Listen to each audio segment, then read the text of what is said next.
our life does not end when we expire from this, the third world.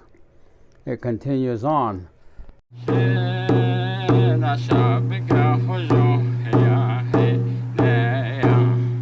The teachings of our people about the life after we expire from this, the third world, and go into the fourth world, is mentioned in many of the ceremonies and the songs and the prayers.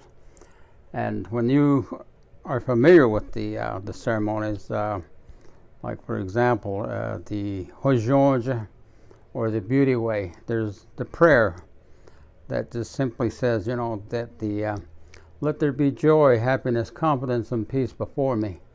Let there be joy, happiness, confidence, and peace behind me. Let there be joy, happiness, confidence, and peace below me. And let there be joy, happiness, confidence, and peace above me.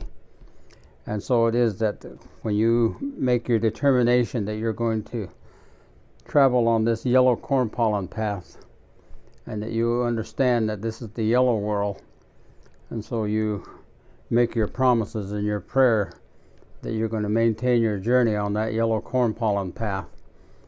And that yellow corn pollen path eventually leads into the next world, which is the white world.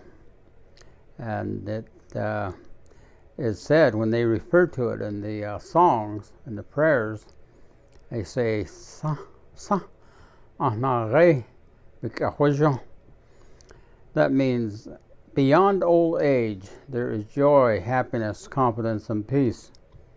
Sa nare bikahojo.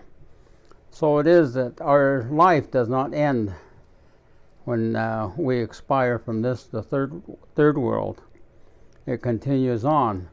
And so when we bury people after they have passed on, after their spirit has left their body, and the spirit, by the way, exits this physical form that we are right here at the top of the head, where it entered when we were brought into existence in this world.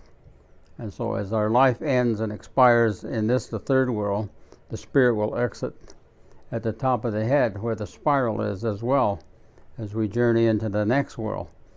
But when the body is without the spirit, it is at that time.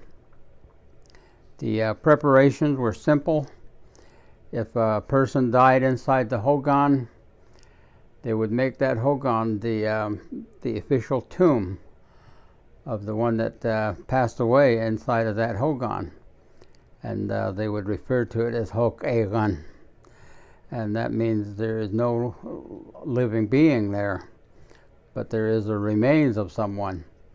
And so it was that one of the ways that they would prepare the body when they put it inside of the hogan is that they would set it up in a fetal position, where the deceased would be made, so they sometimes even tied the legs so that they would be able to maintain that fetal position. And it was that they didn't cover the body. They might put some rocks in that to keep it so that it is facing the doorway, the entryway to the direction east. And it is said that this is to prepare the body of the individual who passes on, so in case that that they need that body, that they are in the being born position, which is the fetal position. When you're born into this, the third world, you are born from a fetal position until your body leaves that of your mother, and with only the umbilical cord attached.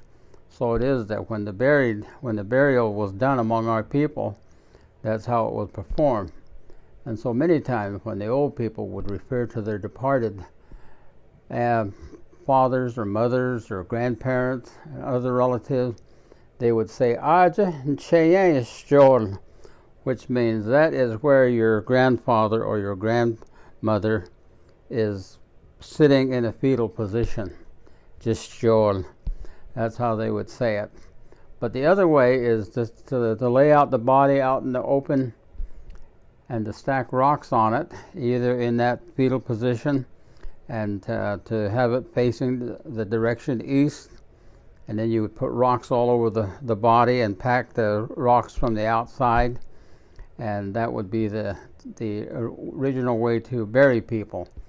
And so it is that the afterlife, as we refer to it, actually is a continuation of life, and it is where there is greater joy, greater happiness, and greater confidence, and greater peace.